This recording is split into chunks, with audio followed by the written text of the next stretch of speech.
Doctor Arun Kumar Patnaik ji, आप ही से शुरुआत करते हुए, क्योंकि सोशल वर्कर आप हैं, तो किस तरीके से अभी तक आपकी तरफ से जो काम किए गए हैं, सबसे पहले उनके बारे में मैं जानना चाहूंगी। जो समाज सेवा आप करते हो, भाव कहाँ से आता है और कैसे काम करते हैं?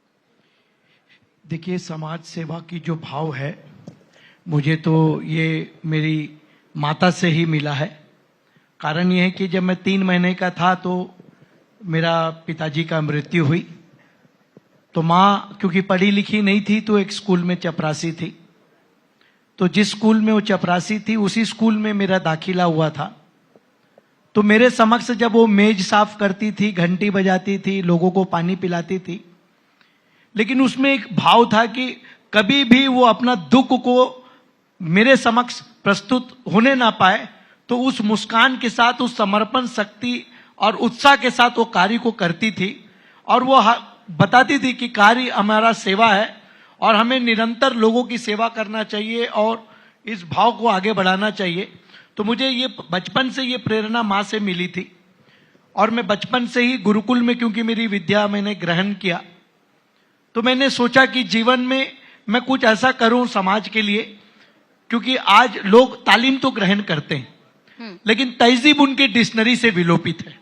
क्योंकि आज लोग हाईली क्वालिफाइड हैं, मनी को एक्वायर कर लेते हैं, एजुकेशन को एक्वायर कर लेते हैं, लेकिन क्या चीज उनके जीवन में लैकिंग है वो है।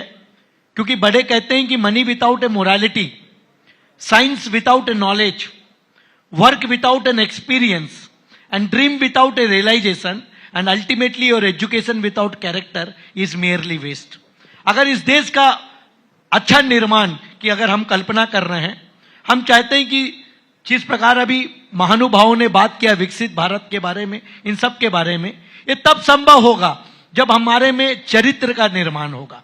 तो मैंने इसीलिए चरित्र को एम्फसाइज करते हुए स्लम्स में, वनांचलों में, सारे ट्राइब्स में जाके मैंने बाल विकास चालू किया निःशुल्क, जो बच्चों को मानवीय मूल्यों की शिक्षा, हमारी हिंदू संस्कृति की जो वेद, हमारे भजन, हमारे कीर्तन, हमारे महापुरुषों की जीवनी, इन चीजों को मैं विगत 26 सालों से मालिन अंचलों में और स्लम्स में मैं क्लासेस कंडक्ट करते आ रहा हूं। और मेरे पास हजारों की संख्या में अब तक के बच्चे इस प्रकार की विद्या प्राप्त किए हैं। और मैं इन बच्चों को डिप्लोमा इन ह्यूमन वैल्यूज भी दिलवाता हूं Shri Satya Sai institute of higher learning Puttaparthi Andhra Pradesh से, जिससे कि बच्चों के अपने नॉर्मल एजुकेशन के साथ जब ह्यूमन वैल्यूज की भी सर्टिफिकेट उनके साथ हो और वो with duty, devotion, discipline, determination and dedication, ये जब 5 Ds अपने जीवन में आत्मसार करेंगे तो एक अच्छा चरित्र का निर्माण होगा और इस देश को हम जहां विकसित होते देखना चाहते हैं उसकी कल्पना पूरा होगी। इसी तारतम्य में मैं पूरा कार्यक्रम करता हूं और मेरे बाल विकास निरंतर चलते हैं। स्कूल्स, कॉलेजेस में भी मैं वर्कशॉप्स चलाता हूं और विदेशों में भी विभिन्न यूनिवर्सिटीज में मेरे वर्कशॉप्स चलते हैं। और मुझे ये सारी प्रेरणा मेरी माँ से मिली और वहीं से मैं इस चीज को प्रारंभ किया। और बहुत ही खूब आपने कहा कि देखिए, एजुकेशन तो बच्चे हासिल कर लेते हैं, लेकिन जो चरित्र, जिस वैल्यू की हम बात करते हैं, वो होना बहुत ज़्यादा ज़रूरी है, उनके अंदर आत्मसात होना बहुत ज़्यादा ज़रूरी है और उसके लिए आप काम भी कर रहे हैं। सर, बहुत बड़ी बात यह है और लगता है कि इसका असर आगे, क्योंकि आपने कहा कि राष्ट्र निर्माण पर पड़ेगा, क्योंकि हम कहते हैं कि एजुकेशन सिस्टम अगर हमारा मजबूत है तो जाहिर सी बात है हमारे देश का जो युवा है, जो भविष्य है, वो मजबूत होगा। अगर अरुण कुमार जी, मैं आपकी बात करूं, दिव्यांग क्रिकेट टीम की वर्तमान सफलता आपको हासिल हुई है, सबसे पहले तो आपको इसके लिए मैं बधाई देना चाहूंगी। और आप कब और कैसे इससे जुड़े? देखिए, जहां पर चकाचौंध होगी वहां लोगों की लालसा होगी। आज देखिए, सबसे अगर खेल देखा जाए भारत में तो क्रिकेट के अलावा कुछ दिखता ही नहीं।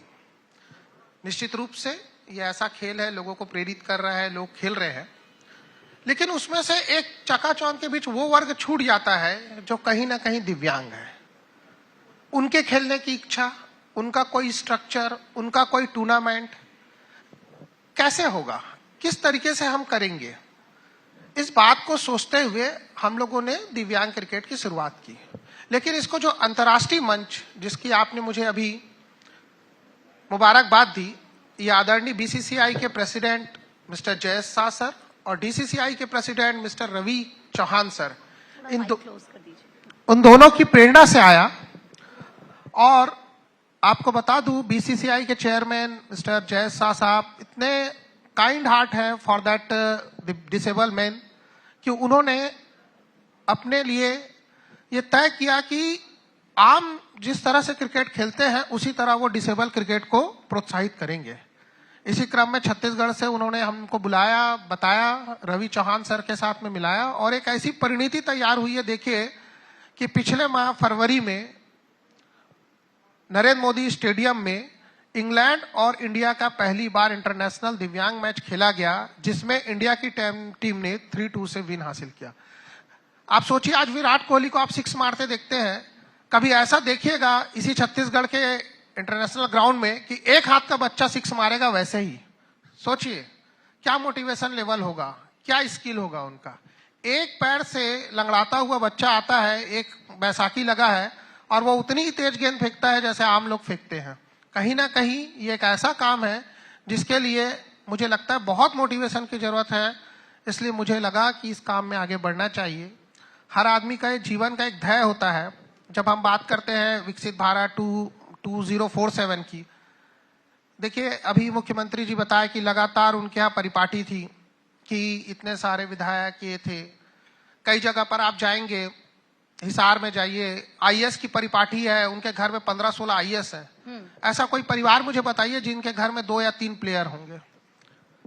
मतलब हमारे यहाँ प्लेयरों की परिपाटी नहीं है। मेरा कहने का मतलब यह है, क्या हम इथोपिया जैसे छोटे से देश से भी पीछे हैं? एक आदमी स्वर्ण मेडल लेके आता है और हम लोग खुश हो जाते हैं। क्या जब हम विकसित भारत बनेंगे तो क्या यह तुलना नहीं की जाएगी कि इकोनॉमी में आज हम दूसरे नंबर पे हैं, संभवतः उस समय पहले नंबर पे रहे, प्रोडक्शन हमारा सबसे अच्छा हो रहा है, लेकिन आज हम ओलंपिक में 2 गोल्ड मेडल ला रहे हैं। कहीं ना कहीं ये सपना पूरा करना है। कहीं ना कहीं छत्तीसगढ़, अगर आज की डेट में एजुकेशन सिटी है भिलाई, छत्तीसगढ़ में इतने एजुकेशन होने वाले हैं, तो मैं ये समझता हूं कि कहीं ना कहीं उनके पास में एक ऐसा खेल गांव होना चाहिए जो लगातार कड़ी प्रतिस्पर्धा के लोग पैदा करे। इसी जुनून के साथ में मैं ये काम करता हूं। बिल्कुल, और मुझे लगता है ये जुनून बना रहना चाहिए, दूसरों में भी जुनून देना चाहिए और इसी के बाद हम जो तस्वीर है उसको बदलती हुई देखते हैं। अच्छा, वर्तमान वित्त मंत्री दिल्ली में आपके रूममेट रहे, ऐसी कहानियां हैं, जरा क्या है ये, जरा बताएं। ऐसा कुछ आपके बारे में कहा जाता है? देखिए, जितने भी विधायक या मंत्री हैं कहीं ना कहीं वो छत्तीसगढ़ से लोकल हैं। ओपी चौधरी जी भी यही भिलाई के ही है, बहुत सारे उनके लोग रहे हैं साथ में। मेरा थोड़ा सा सौभाग्य ये हो गया कि जब वो यूपीएससी की तैयारी करने गए, ओपी चौधरी पृथक छत्तीसगढ़ के पहले आईएएस भी हैं, तो उनके साथ उस तैयारी में दिल्ली में संभवतः उनका रूममेट मैं भी था। ये एक छोटी सी कहानी है और इसमें कोई बहुत बड़ी बात नहीं हो सकती जी। बिल्कुल, लेकिन ये इतने भी आम नहीं है, लोग इंटरेस्ट ऐसे स्टोरीज में लेते हैं। सर, मैं आपसे एक चीज जानना चाहूंगी, क्योंकि कोरोना काल की अगर बात करें उस वक्त हमने देखा कि किस तरह की परिस्थिति आ गई थी और आपने कोरोना काल में खूब जन सेवा की है, लेकिन उस वक्त समाज सेवा में आपको किसने साथ दिया था? आप जो डिटेल्स थी वो तो आप तक कैसे पहुंचती थी? आपने कैसे उस वक्त काम किया था? देखिए, कोरोना काल में क्योंकि लोग तो घर से निकल नहीं रहे थे, पेंडेमिक सबके लिए बहुत हैवॉक सा बन चुका था, तो मैंने देखा कि उस समय में आम लोग तो किसी ना किसी रूप में उनकी कोई ना कोई उनको मदद मिलती थी, लेकिन जिन्हें हम गरीब, जिनको हम नारायण कहते हैं, सब लोग उनको अपने घर से दूर भगा रहे थे। कोई किसी को भीख नहीं देता था, कोई किसी को पानी नहीं देता था और ज्यादा उनसे दूरी बनाते थे ये सोच के कि ये लोग और ज्यादा फैलाएंगे। तो मैंने सोचा कि इनकी चिंता कौन करेगा, सब लोग, सारे चीजें बंद है, शहर बंद है, खाना बंद है, लोग अपने दरवाजा बंद रखे हैं। तो मैंने उस कोरोना काल में मैंने सोचा कि शहर में ऐसे जो नारायण हैं इनकी चिंता किया जाना चाहिए। तो मैंने एक दुकान किराए पे लिया, वहीं पर सारी खाना बनाने की व्यवस्था और 2 खाना बनाने वाले को रखा और सोचा कि इनको खाना कोई नहीं खिलाएगा क्योंकि मंदिर भी बंद है, तो इनकी स्थिति बहुत नाजुक होगी। तो उसको ध्यान में रखते हुए पूरा कोरोना काल में मैंने इसको अपने स्वयं की सैलरी से, अपने, क्योंकि हमारी कोई एनजीओ नहीं है, कुछ नहीं है, हम तो स्वयं से करते हैं, तो मेरी पूरी परिवार इसमें एकजुट होकर हम लोगों ने पूरा सेवा किया।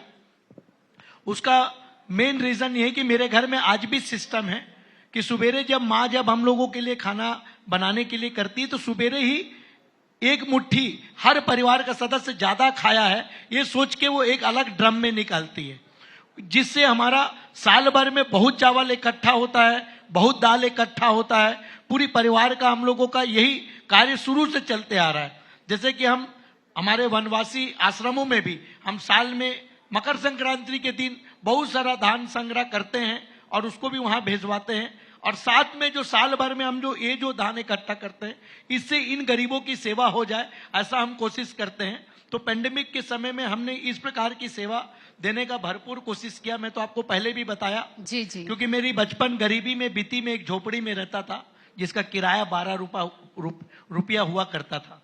वो समय मेरे घर वाले लोग ये भी नहीं सोचे कि कभी मैं पढ़ के उच्च शिक्षा भी ग्रहण करूंगा, लेकिन ये मेरा सौभाग्य है कि मैं विदेश में भी पढ़ा, मैंने उच्च शिक्षा भी ग्रहण किया और देश के एक प्रतिष्ठित विश्वविद्यालय का डायरेक्टर के रूप में मैं आज शुमार हूं। एमआईटी जैसे विश्वविद्यालय का मैं डायरेक्टर भी हूं और विभिन्न विश्वविद्यालयों में मैं कार्य परिषद सदस्य भी हूं, शासन के द्वारा नामित। तो मैं कभी सोचा ही नहीं कि मैं इस झोपड़ी से वहां तक भी पहुंचूंगा। तो कहीं ना कहीं भगवान का वो आशीर्वाद, मेरा वो लोगों के प्रति जो वो ये था स्नेह कि मुझे लोगों के लिए सेवा करना है, जो मुझे मेरी मां से मिला प्रेरणा, यही कारण रहा कि आज मैं ये सेवा कर पा रहा हूं और मैं इस और आगे बढ़ते चले